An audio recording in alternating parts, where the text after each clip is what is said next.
Faz favor, tem 6 minutos. Muito obrigado, Sr. Presidente. Cumprimento todas as senhoras e senhores deputados e, naturalmente, o Dr. Nuno Cunha Rodrigues e quem o acompanha.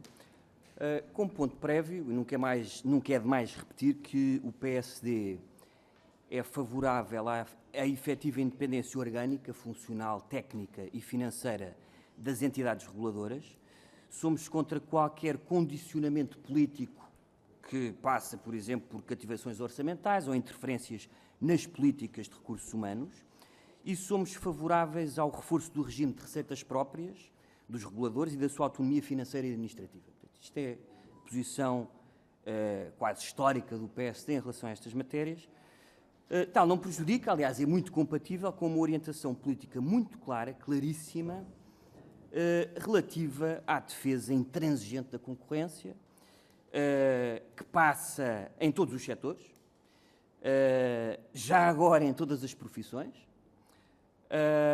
o que envolve sempre uma forte atuação e a defesa de uma forte atuação da autoridade da concorrência e dos reguladores setoriais, e a montante passa também pela eliminação de barreiras à entrada de todo o tipo. Portanto, a autoridade da concorrência faz, digamos, de polícia, mas julgamos que é muito importante haver a montante um trabalho legislativo, em concertação também com a autoridade da concorrência, no sentido de impedir que práticas não concorrenciais tomem lugar.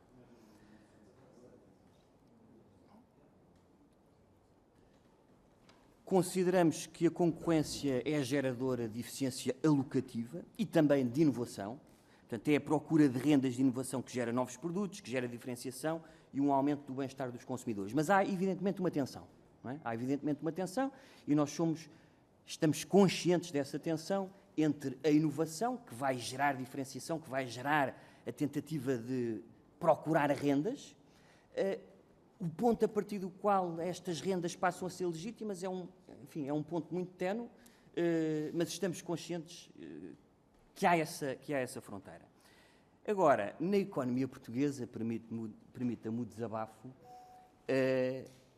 estamos longe, ou melhor, antes de nos preocuparmos com essa linha ténue, não é, entre a procura de rendas e comportamentos anticompetitivos, há coisas que passam diante dos nossos olhos que refletem um comportamento anticoncorrencial em vários setores, em vários mercados, inclusive, às vezes, expressos de forma pública, sem qualquer pudor. Portanto, isto para dizer que há muita coisa que se pode fazer antes de entrarmos nesta questão mais filosófica da fronteira entre a inovação e a diferenciação legítima e aquilo que passam a ser violações de leis da concorrência. Mas, enfim, tendo em conta estas primeiras considerações sobre a independência, a pergunta que lhe faço, a primeira pergunta é se tem sentido algum constrangimento, limitação à independência da autoridade da concorrência. Com franqueza, tem sentido algum constrangimento ou não?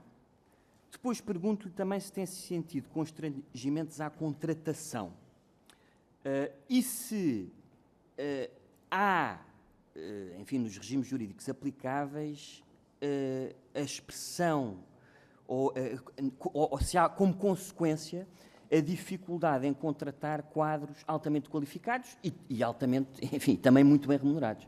Quer dizer, não tenho qualquer dúvida que para que a autoridade da concorrência exerça de forma capaz o seu mandato, precisa de juristas muito qualificados, de economistas muito qualificados, com doutoramento em várias áreas, especialistas em organização industrial e outras conexas, que dominem técnicas modernas de tratamento de dados, de econometria, sim, mas o mercado é escasso e as pessoas, enfim, são bem pagas e há um mercado internacional. Portanto, pergunto-lhe se tem sentido alguma dificuldade e se assume naturalmente a importância de ter os técnicos mais qualificados ao serviço da autoridade da concorrência.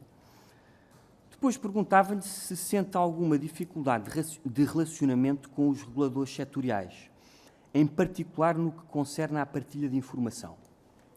A minha sensação, enfim, em alguns setores, e não vou entrar em grandes detalhes, mas a minha sensação, aliás, através de, mais uma vez, expressões públicas, declarações públicas, é que os reguladores setoriais tendem, por vezes, se calhar já tenderam mais no passado, mas tendem a defender um pouco os seus setores, os setores regulados. E a concorrência não é o seu principal foco.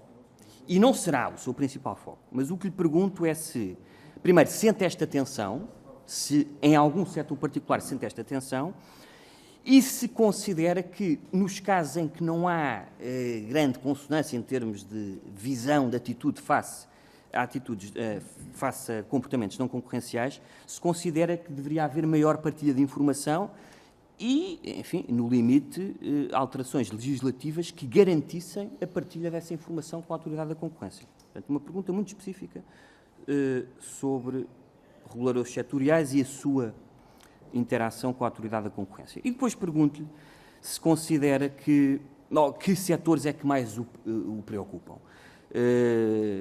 Se quer dar algum sublinhado, serão as comunicações, os seguros, aqui também porque há bundling no caso dos seguros, não é? E, portanto, há uma relação que pode tornar-se em monopsónio entre os bancos e as seguradoras, não é? Não é? Portanto, há uma relação entre consumidoras e as seguradoras, mas que é intermediada pelos bancos, que são os grandes compradores por grosso, digamos assim, o que permite, se os bancos tiverem também uma posição dominante, uma relação de monopsónio que pode ser prejudicial para os consumidores.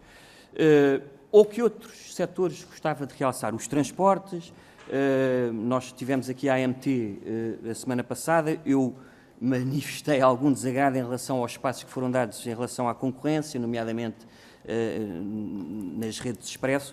Vê passos adicionais na liberalização como desejáveis, por exemplo, neste setor? Muito obrigado.